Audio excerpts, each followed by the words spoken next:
The last episode of Jujutsu Kaisen's first season just came out, and what better way for me to celebrate its success than to power scale its protagonist. Now for this video, I will only be focusing on his strength as shown in the arcs in the anime, so anything up to the end of the Death Paintings arc that just aired. I will cover his manga stuff eventually, but this is to celebrate the anime. If you want to see more content like this, then be sure to like and subscribe, and let me know what other characters you might like to see a video on down below in the comments. I already plan to do a similar video on Gojo, for example. But for now, we're gonna talk about Jujutsu Kaisen's main character, Yuji Itadori. So let's get on with the video. Yuji's growth throughout the first season of the series is honestly kind of insane, so trying to track his feats is a bit weird because they become obsolete in the very next arc. He went from barely superhuman levels in the beginning to training with Gojo for a while, then Nanami, and then Todo, all bringing him to the level where he is able to have bouts with special grade curses. So while tracking his exact strength throughout the series is kinda difficult, we do get some clues and feats that let us know how strong some characters are and how Yuji compares to them. As usual, we'll be starting with Yuji's strength feats. He is shown to be able to deal damage against the special grade curse Hanami, but in his words, Yuji's strength was disappointing, as he did get some blood but not much else with his hits. He is specifically compared to the strength that Maki displayed with Playful Cloud, which was able to display city block level power with its own big hit. In fact, city block level power is pretty consistent for the bare minimum of special grade curses and relative characters. Early on, you have it said that you might get lucky and kill a special grade with power comparable to a cluster bomb. Thus, we have a solid understanding of the minimum defensive capabilities of special grade curses such as Hanami, a curse that Yuji could hurt with his punches but not do anywhere near lethal damage against. However, that is where the Black Flash comes into play.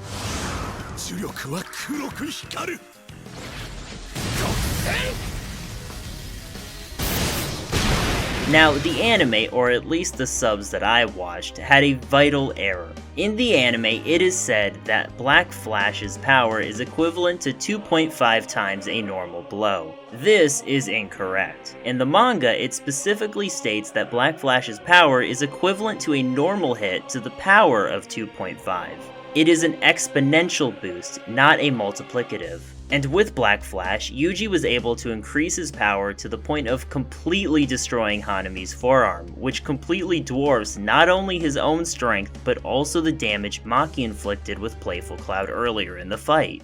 Next we have speed, which is explicitly one of Yuji's greatest strengths. He was shown to have multiple thoughts on the state of combat in the span of 0.1 seconds, and most importantly, he is explicitly stated to be faster than Maki in combat. This is insanely impressive compared to the speed he had at the beginning of the series. In her fight with Mai, Maki is able to intercept a bullet despite it being inches from her face. Now, there is the unquantifiable variable of whether or not this bullet's speed is enhanced by cursed energy, so I will give a lowball estimate by assuming that it is not, but understand that it is a bare minimum of speed. After all, in the anime, this bullet was shown trailing energy, but that is not shown in the manga at all. Now, rubber bullets, from what I can find, have a large range of speed, ranging from as low as 60 meters per second to the supersonic speed of normal handgun bullets. Now, we don't see how close to the bullet Maki's hand is when it gets near her face, since it isn't shown in panel. I think from this, we can assume Maki is in the supersonic range of speed, especially since Miwa states that Maki should be able to take on grade 1 curses, and she lands hits on a special grade. And again, it is stated that Yuji is much more agile than Maki is. Supersonic capabilities for the upper grades, both curses and sorcerers alike in the story, are rather consistent in this way, both for the characters' movements and their attacks.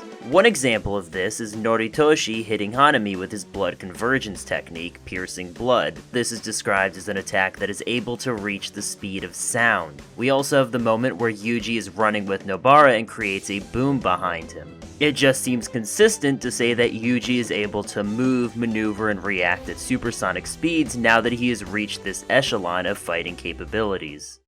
Moving on to durability now, this is a bit more vague. Yuji was damaged by, but ultimately able to take hits from Todo that smashed him through several trees. However, this is not super applicable because Gojo says, while looking at Yuji's cursed energy, that he has gotten stronger since fighting with Todo, and I assume that applies to his energy-enhanced physical capabilities as well. So it is difficult to say exactly how durable he is. However, we do have this feat during the fight with Nanami where they tank a fall from very high. The angling of the panels makes it very difficult to tell exactly how high up they are, but it is possible that they were high enough to even reach terminal velocity from their fall. It's kinda difficult to tell, but it's the only notable durability feat we have during this fight.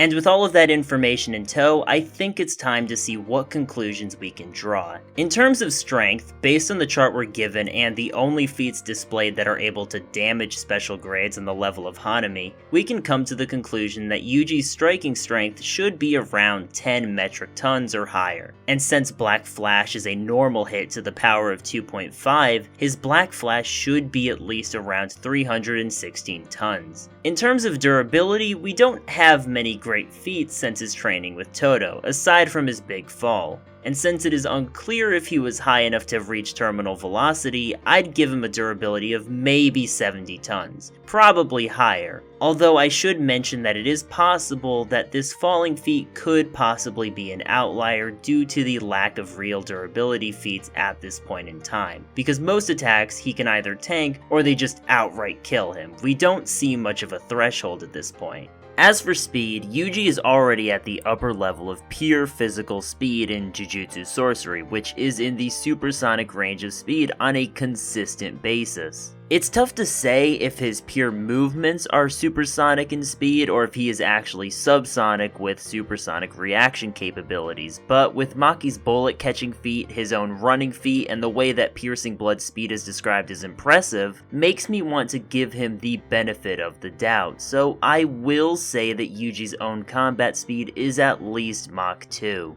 At least, these are the kinds of numbers I would give for Yuji at this point in the story. With Jujutsu Kaisen, I did have a difficulty with trying to give any exact numbers, so these are all really estimations based on scaling into other characters with more definable feats, but I think this gives us a good idea of not only how strong Yuji is, but how strong relative characters are as well. Anyway, if you enjoyed the video, be sure to like and subscribe. Make sure to tell me your thoughts on the video, whether you agree or disagree. I have plans for similar videos on other Jujutsu Kaisen characters, along with characters from other popular series, so be sure to stick around. Take care, and I hope to see you again.